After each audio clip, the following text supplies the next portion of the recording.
Now you're watching New Eden TV.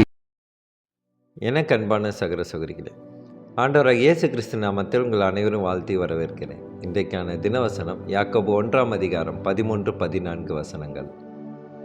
சோதிக்கப்படுகிற எவனும் நான் தேவனால் சோதிக்கப்படுகிறேன் என்று சொல்லாதிருப்பானாக.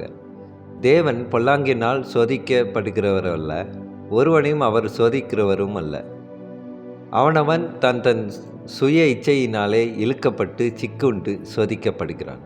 கர்த்தருக்கு மகிமை உண்டாதாக. இன்றைக்கு இந்த தினவசனம் மூலியமாக ஆண்டவர் நம்மளுடைய அநேக காரியங்களை குறித்து சொல்லுகிறார். இன்றைக்கு எத்தனை காரியங்கள் நாமளே செய்கிறோம். நம்மளே ஒரு முடிவை எடுத்துக்கொண்டு அந்த முடிவிலே சிக்குண்டு தவிக்கிறோம். பிறகு அந்த பிரச்சனையில் மாட்டி தவிக்கும்போது ஆண்டவர் என்னை கைவிட்டுட்டார், கடவுளுக்கு கண்ணே இல்லை என்று அநேக சகோதர சகோதரிகள் சொல்வதை நான் அறிந்திருக்கிறேன்.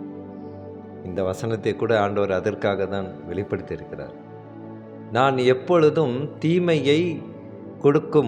தீமையை பரிசாக கொடுக்கும் தேவன் அல்ல, மகிழ்ச்சியையும் வெற்றியையும் வாழ்க்கையின் உன்னதத்தையும் கொடுக்கும் தேவன் என்று ஆண்டவர் சொல்லுகிறார். இன்றைக்கு எத்தனையோ பேரோடைய வாழ்க்கையிலே நடக்கும் பிரச்சனைகளுக்கு ஆண்டவர் காரணம் அல்ல. அவர் ஒரு நாளும் தீமைக்கு காரணமாக இருக்க முடியாது. அவர் நன்மைக்கு ஏதுவான விஷயங்களிலே அவர் தேவனாக இருப்பார். நம்முடைய பிரச்சனைகளுக்கு கடவுள் காரணம் இல்லை என்று உண்மையை நாம் புரிந்து கொள்வோமே. ஆனால் ஆண்டவர் சொல்லுகிறார், இன்றைக்கு நீ செய்யும் காரியங்கள் அனைத்தையும் நான் வாய்க்க பண்ணுவேன். நம்மளே ஒரு தவறான முடிவை எடுத்துக்கொண்டு அதிலே ஆண்டவரை சம்பந்தப்படுத்துவது இது ஆண்டவருக்கு விரோதமான காரியமாக இருக்கிறது. கிறிஸ்துக்குள் பிரியமானவர்களே, 1 யோவான் 2:16 வசனத்தையும் நாம் வாசிப்போம். 1 யோவான் 2:16 ஏனெனில் மாமிசத்தின் இச்சையும் கண்களின் இச்சையும் ஜீவனத்தின் பெருமையும் ஆகிய உலகத்தில் உள்ளவைகள் எல்லாம் பிதாவினுண்டானவைகள் அல்ல, அவைகள் உலகத்தினாலே உண்டானவைகள். கர்த்தருக்கு மகிமை உண்டாதாக. இங்கே கூட வசனத்தில் என்ன சொல்கிறாங்க? உலகத்தினால் உண்டாகும் ஆசைகள் எல்லாமே அது அழியக்கூடியது என்று ஆண்டவர் திட்டவட்டமாக சொல்கிறார். இதனால் என்ன நடக்குது? பொருளாசை, பண ஆசை, வீண் பெருமை ஆசை. இன்றைய காலகட்டத்தில் அநேக மக்களுக்கு இந்த பெருமை அடிப்பது, பெருமையாக இருப்பது, மற்றவர்கள் அவர்களை பாராட்ட வேண்டும் என்று எதிர்பார்த்து ஒரு விஷயத்தை செய்வது, இதிலே அதிகமாக அடிமைப்பட்டு இருக்கிறார்கள். கிறிஸ்துக்குள் பிரியமானவர்களே, இன்றைக்கு நாம் ஜெபிக்க வேண்டும் என்றால் இந்த விஷயத்திற்காக நாம் ஜெபிக்க வேண்டும். அனைவரும் உண்மைத்தன்மையோடு இருக்க வேண்டும். அனைவரும் ஆசையை திறந்தவர்களாக இருக்க வேண்டும். ஏனென்றால் ஆசையினாலே தான் நாம் சிக்குண்டு தவிக்கிறோம். ஆசைப்படக்கூடாதுன்னு சொல்கிறீங்களே பிரதர், எப்படி பிரதர் ஏற்றுக்கிறது என்று அனைவரும் சொல்லலாம். ஆனால் அதே ஆசைகள் நிறைய பாவத்திற்கு காரணமாக அமைகிறது.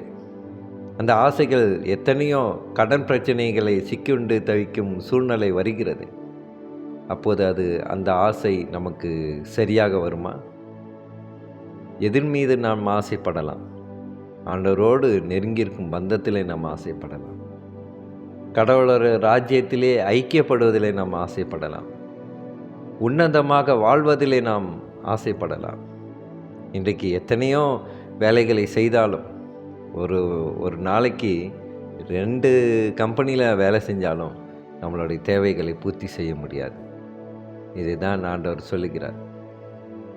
கிறிஸ்துக்குள் பிரியமானவர்களே, மறுபடியும் இந்த வசனத்தை வாசிக்கலாம். யாக்கோபு 1:13-14 சோதிக்கப்படுகிற எவனும் நான் தேவனால் சோதிக்கப்படுகிறேன் என்று சொல்லாதிருப்பானாக. தேவன் பொல்லாங்கினால் சோதிக்கப்படுகிறதல்ல, ஒருவனையும் அவர் சோதிக்கிறவரும் அல்ல. அவனவன் தன் தன் சுய இச்சையினாலே இழுக்கப்பட்டு சிக்குண்டு சோதிக்கப்படுகிறான். கர்த்தருக்கு மகிமை உண்டாதாக. சிக்குண்டு சோதிக்கப்படுகிறான். நம்ம ஆசையினாலே நாம் இழுக்கப்பட்டு சிக்குண்டு அதன் பின்னாடி என்ன விளைவுகள் ஏற்படும் என்பதை யோசிக்காமல், இப்போ இன்றைக்கி கூட ஒரு சகோதரர் என்னிடத்தில் அவருடைய அனுபவத்தை பகிர்ந்து கொண்டார். ஒரு பெரிய தொழிலை பிஸ்னஸை பண்ணணும்னு பல லட்சம் கடன் வாங்கி அந்த தொழிலை பண்ணார். ஆனால் என்ன ஆயிடுச்சு, அந்த தொழிலில் மிகப்பெரிய நஷ்டம். எல்லாமே வட்டிக்கு தான் பணம் வாங்கினாங்க. அப்படி வட்டிக்கு பணம் வாங்கினதுனால என்ன ஆயிடுச்சு, கடன்காரர்கள்லாம் அநேக ப்ரெஷரை கொடுத்து வருகிறார்கள். இப்போ இந்த நேரத்தில் நீங்கள் ஆண்டவர் இடத்துல ஜெபம் பண்ணுங்க பிரதர் அப்படின்னாங்க. அது எப்படி கடவுள் கேட்பார்? நம்ம சிக்குண்டு ஏதோ ஒரு விஷயத்தை செய்துவிட்டு பிறகு நாம் ஜெபிக்கும்போது ஆண்டவர் என்ன பதில் தர முடியும்? இதை நாம் யோசிக்க வேண்டும். இது எப்படி என்றால், ஒரு மாணவன் எதையுமே படிக்காமல் எனக்கு 100க்கு 100 மதிப்பெண்கள் வேண்டும் என்று கேட்டால், எந்த ஆசிரியர் இந்த 100க்கு 100 மதிப்பெண்களை கொடுப்பார்கள்? கொடுக்க மாட்டாங்க. அதுபோல தான் கடவுள் அந்த ஜெபத்துக்கெல்லாம் ஆண்டவர் பதில் தருவதில்லை. இது இந்த மாதிரி ஒரு பதில் ஒரு வினோதமாக இருக்கும் என்று நீங்கள் யோசிக்கலாம். நம்மளுடைய பிரச்சனைகளை நாம் தான் தீர்க்க வேண்டும். அதில் கடவுள் தலையிடவே மாட்டார். என்னோட வாழ்க்கையில் கூட அது அனுபவம் தான். ஒரு கடன் பிரச்சனை எனக்கு வந்தது. அதை நானே தான் தீர்த்தேன்.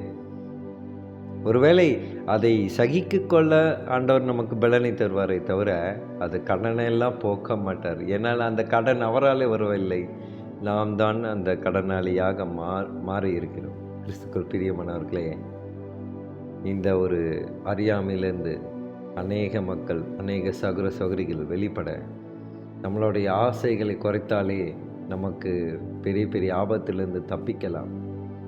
ஆண்டவரோடு நாம் அடிமைப்பட்டு இருப்போம். ஆண்டவரோடு நாம் இருப்போம். அதுதான் உகந்தது. ஆண்டவராலே நமக்கு கஷ்டத்தை ஏற்படுத்த முடியாது. சாத்தான் தான் கஷ்டத்தை ஏற்படுத்த முடியும். இதை நாம் தெளிவாக புரிந்து கொள்ள வேண்டும்.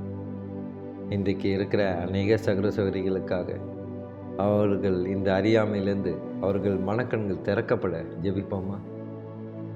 ஸ்தோத்திரம் கர்த்தாவே, துதிக்கிறோம் எங்கள் அன்பின் நேசரே. அப்பா, இந்த வசனத்தில் நீ சொல்லப்பட்டது போல உம்மால் எந்த ஒரு காரியமும் கஷ்டத்தில் முடியாது ஆண்டவரே. ஏதாவது ஒரு துன்பங்கள் வந்திருந்தாலும் அப்பா, ஏதாவது ஒரு தோல்விகள் வந்திருந்தாலும் அது எங்களுடைய ஆசையினாலே தான் நாங்கள் சிக்கொண்டு தவிக்கிறோம் ஆண்டவரே. இதை நாங்கள் முழுவதுமாக ஏற்றுக்கொள்கிறோம். இப்படிப்பட்ட சூழ்நிலையிலிருந்து எங்களை விடுவியும் ஆண்டவரே. ஸ்தோத்திரம் கர்த்தாவே. அப்பா, நாங்கள் என்ன பிரச்சனையில் சிக்கிக்கொண்டு இருக்கிறோமோ அதிலிருந்து நாங்கள் வெளியே வர அப்பா, நாங்கள் எடுக்கும் முயற்சிகளை நீர் பலப்படுத்தும் ஆண்டவரே. நாங்கள் எடுத்த காரியத்தை நாங்கள் தான் சரி செய்ய வேண்டும் என்று நீ இந்த வசனத்து மூலியமாக பேசுகிறீரே ராஜா. நன்றி அப்பா. ஸ்தோத்திரம் கர்த்தாவே, துதிக்கிறப்பா. எங்கள் அன்பு சகோதர சகோதரிகளுக்கு கூட இப்படிப்பட்ட ஒரு கஷ்டத்திலிருந்து அவர்கள் விடுபட, அவர்களுக்கு அந்த பிரச்சனையிலேருந்து எப்படி வெளிவர வேண்டும் என்ற ஞானத்தை தந்தரும் நான் ஜெபிக்கின்ற கர்த்தாவே. ஸ்தோத்திரம் கர்த்தாவே, துதிக்கிறோம். இயேசு மூலியமாக ஜெபிக்கின்றோம் நல்ல பிதாவே. ஆமென், ஆமென்.